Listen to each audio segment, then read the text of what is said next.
What's up mga anghel? Ito na naman ang ganap ng panibagong araw ng buhay ko. Tara, samahan niyo kami mamalengke. Sikansi naman sa aming mukha, mga kakagising lang. Paano kasi ako lang mag-isa, kaya tinawagan ko na siya. Siya kasi ang superhero ko. Charot. Ayan nga, papunta na kami sa aming destinasyon. Ay, andito na pala kami. Sa bayan ng aming lugar. Alangan naman kasi sa bayan niyo pa, diba? So yan, pinakita ko lang yung palengke dyan mga anghel kasi napakainit dyan na ako nag-video habang namamalengke. Sabi ko naman sa inyo mga anghel, superhero talaga yung kasama ko. Kita nyo naman, nag-teleport kami agad sa Mrs. Ginang Aguilar. Kaso nga lang, nakita namin yung presyo, gusto na lang namin ulit lumabas. Buti na lang mababait yung staff dito, pero hindi rin nakatulong para mabawasan yung presyo ng cake.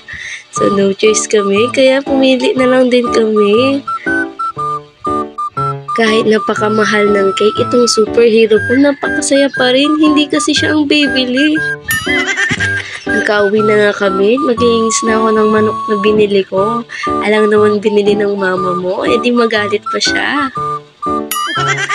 Hinugasan ko muna yan at nilagay sa ref para mamaya ko muna iprito. Yung una ko kasing gagawin yung coffee jelly na iaano ko.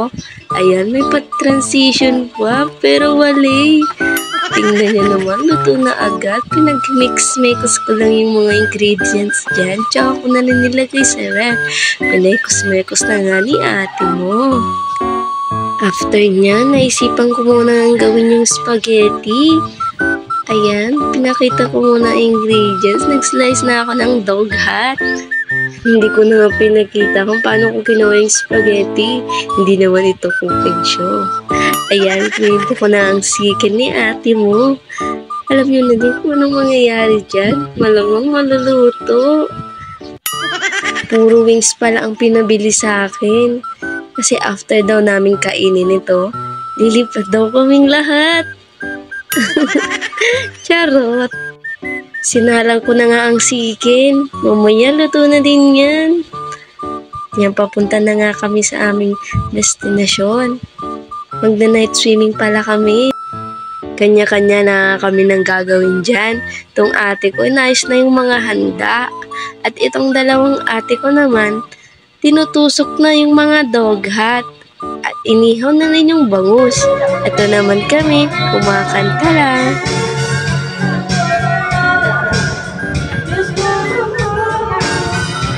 Alam niyo naman, pag mga lalaki, mga basketball at magiinuman lang. Dito na kami sa resort na aming pagliliguan. Pinapakita ko na nga yung mga niluto kong pinamalengke ko kanina. Siyempre, sponsor yan ng mga ate ko. After nga nito, kinantahan na namin si mama. Tara, pakinggan nyo.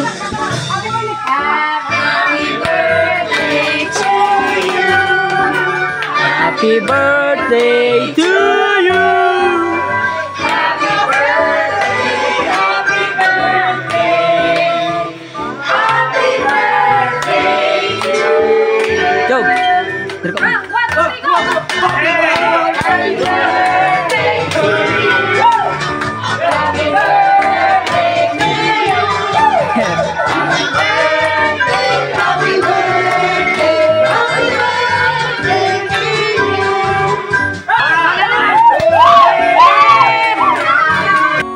After nga ng kantahan, syempre hindi mawala ang pag-selfie.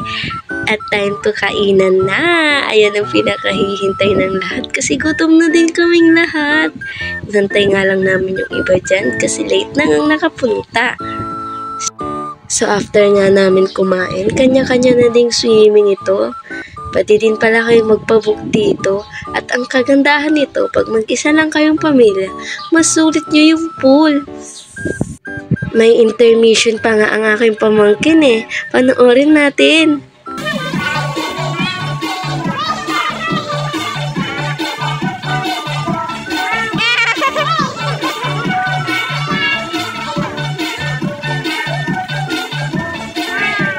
Ang babay kila.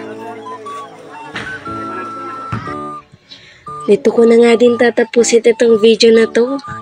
Sana napanood nyo hanggang dulo. See you on my next vlog. Bye-bye!